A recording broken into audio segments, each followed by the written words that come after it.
Hey guys, it's Katie here with Life Mundane, and I'm here with my husband, Mark. Hi. We are going to answer you guys' holiday-themed questions, and we're going to try to get to as many as we can today, so let's get started. Hi, my name is Katie, and welcome to Life in the Mundane.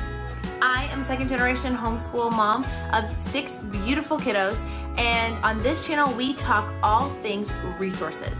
I love to share with you resources that are going to help you in your homeschooling and help encourage you in your biblical parenting and how you can utilize those to their fullest potential so that you can make the most of the little moments. The first question that we got is, do you guys celebrate Advent?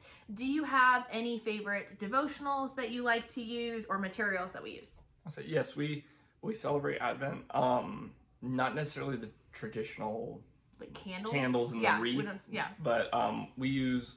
Last year, I really enjoyed the Hallelujah devotional. That's actually going through Handel's Messiah and all the scripture with that.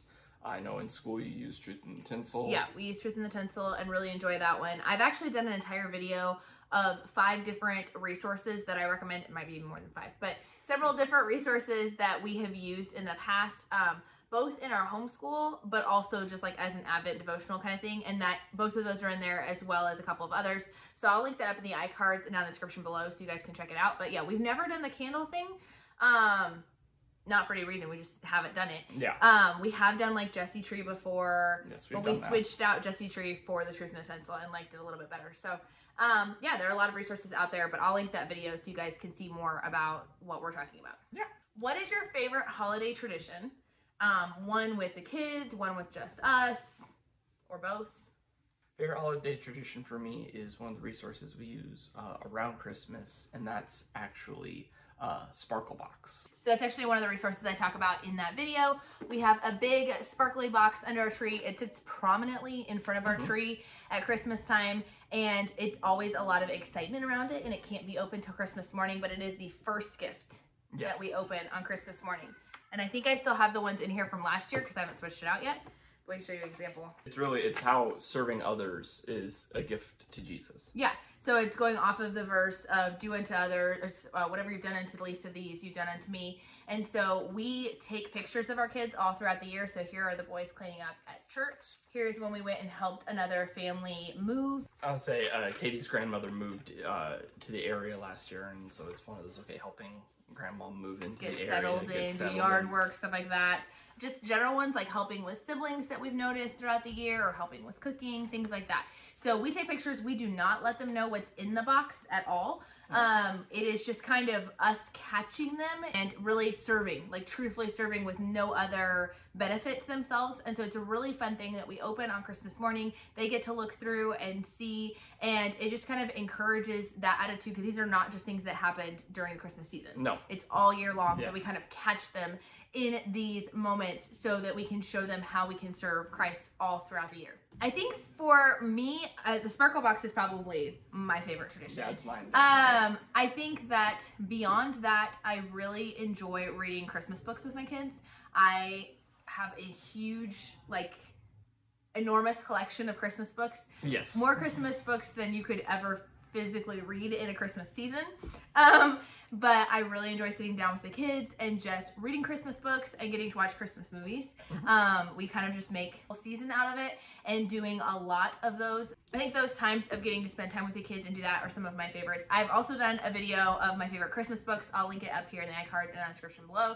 It's just 10 of my favorites. There's way more than that, but way more. The 10 that piqued my fancy this year. Do you have any favorite holiday treats or desserts? Favorite holiday treats or desserts? I make these, savory and sweet. So savory, I make these cream cheese pinwheels that I only make during the holidays. They're not at all like Christmas oriented. It's just that's the only time I make them. But it's like cream cheese and bacon and onion in a crescent roll. It's super, super good. Very good, yes. Like they're very addicting. You could eat dozens and not even notice. And then probably sweet would be this melted white chocolate popcorn. Yes. Yes. So it's white chocolate melted down, or the almond bark, I guess. The white almond bark, that melted down Chex Mix, or like the Chex cereal, and just bag microwave popcorn. And we mix it all together, and it's amazing. Yes. And also very addicting.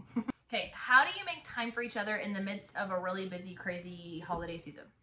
Well, really busy, crazy seasons is kind of what we do. Yeah, it's kind of where we live.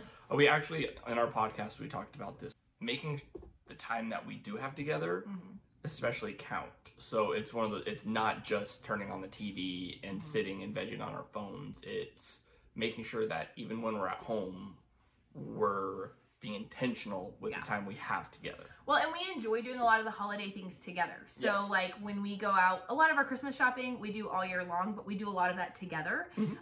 We like to take little date nights and do big wrapping parties, and like we'll just sit down and just wrap gifts together and talk or watch a movie together. So there's a lot of that. I think a big part of making time around the holidays is making sure you don't wait for the holidays to do everything. So if you wait till December 1st to start your holidays, you're way behind. Exactly. So, well, not way behind, but you can function. I'm way behind if I do that. He's going off my philosophy here. We usually are done purchasing Christmas gifts before Thanksgiving. Yes. I seek to do that, and really truthfully, it's not about like having bragging rights to do that. It's just because it allows me to make December the reason for the season, and being able to celebrate Christ and being together as a family and serving our church and our community, and a lot less about the presents. But those are kind of taken care of in that process. Do you fill stockings for your kids? And if so, with what? And how do you keep the budget low on these and keep them from ending up with junky, clutter-filled items? So like lots of things. So do we fill stockings for our kids? Yes, we have stockings. Like I know there's a couple different philosophies with stockings. I know some people it's the small but really expensive gifts. Others it's the small but little or inexpensive things. When our kids were really little, it was oftentimes Dollar Tree items and then some candy. What we've gotten to is, as we said earlier, we shop all year round. And so when we find little items on clearance, we'll still spend $1 or $2 on it, but it'll be a much more valuable and usually much better quality item. One of the unique things that we tend to do is Pop-Tarts as a treat. It's one of those, we don't buy a lot of Pop-Tarts, and their kids love getting their own box of Pop-Tarts. Yes, they absolutely enjoy that. So we do stockings, but we don't do Santa, and we've always done it that way. We don't hang our stockings, which is interesting. We don't hang our stockings, and we don't put all our stuff in our stockings, which is very weird. Fit.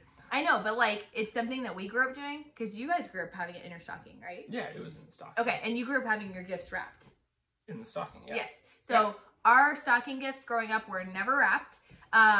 And frankly, they were never like in the stocking. So what it would be is we would have, I'll insert a picture here, but there was a stocking laid out on the couch, and then we would kind of have our gifts sort of like displayed out around our stocking. And that's what we do for our kids. So I have done a video as well on that, on what we got our kids for stockings this year. And I have done a video as well on how to get stocking stuffers for an affordable price without getting a bunch of junk. So I will link those down in the description as well. Oh, this is a good one. All right, what do you do when money is tight, but you still want to make Christmas special for each other? Like, we always make Christmas special for our kids. Like, that's just like a non-negotiable. But like for us, there have been years where we couldn't afford to get each other gifts. Yes. So what do we do? So I do a lot of working with my hands, woodworking stuff. I always have little materials or scrap materials. And so usually I'll make something for Katie. One year she wanted a Scrabble puzzle piece with our last name and then words coming off that. And we'll have enough scrap material, I can make that. He gave me a sign for my schoolroom that said blessed, and he had all of the kids come and do their handprints all over it. You've probably seen it in my schoolroom. I'll insert a picture here. But yeah, so he's done handmade things. We've also sold off things before. Yes. We've never had like the gift of the Magi type thing where we've accidentally sold off the thing the person was getting. Anyways, no, if but you don't understand the story, if you don't know the story, that's not gonna make sense. But the point is, but we have sold off things. We've been like, you know, I'm just gonna find some things around the house that I don't need anymore and sell them on Marketplace or to friends or family, and then use that money for a little bit of something. But we've also done like DIY gifts that are not physically created. So last year I did a date night package for my husband. And so if you go to the website, datingdivas.com, I'll link it down below, but it's a whole website about how to date your spouse. Like, it's specifically for married couples. And they have all these fun at-home date night ideas. And so I printed up little folders, little manila folders that had like a clue on the front of what was inside. And then inside had all the fun little goodies. So I gave him a year's worth of date nights. So every month he could pick one out, and then we would do whatever that at-home date was. And because they were at home, we knew that we could afford them. Exactly. We didn't have to get a babysitter. We didn't have to pay for dinner. But just fun little things. Like, some of them were fun themed movie nights. Some of them were things like at-home karaoke, stuff like that. So we still haven't gone through all of them. We still need to get to a lot of them. But they're there. But that's something you can do. And I think, as always, like, it's not about the gifts. No, it's about the thought behind it. It's about the intention, and really it's about appreciating it. You want to keep, even within your own relationship, a view on Christ. I think that sometimes the temptation when we're tight on money can be like, we're not doing gifts. And that's fine. And for some people, that's totally fine. That doesn't work for us. My love language is gift giving. I don't really care whether I get a gift, but I really, really, really want to be able to give a gift. So I just get really creative with what I do. There are a lot of free or very inexpensive gifts that you can get online. And I really recommend searching that and checking them out, because we found a lot of cool things over the years that we've been able to do. So for our last question, what is the best gift that you have ever received? No, you blindsided me with this. Didn't let me prep for it. Sorry. Well, why don't you answer while I think? You've had time to think. Well, I've already answered this in another Q&A that I did over at Wendy at Plan Prep Pray. Her and I and Jill from Not So Perfect Homeschool all did a Q&A, and they asked me that question. I was just curious what yours was. So mine, if you haven't seen that Q&A, you should go check it out because it's funny. But mine was my Pound Puppy set that I got as a kid. Like, the van that like folded out.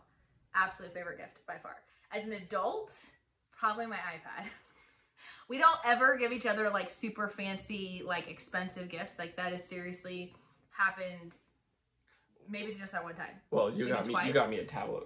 I did get him a tablet one time.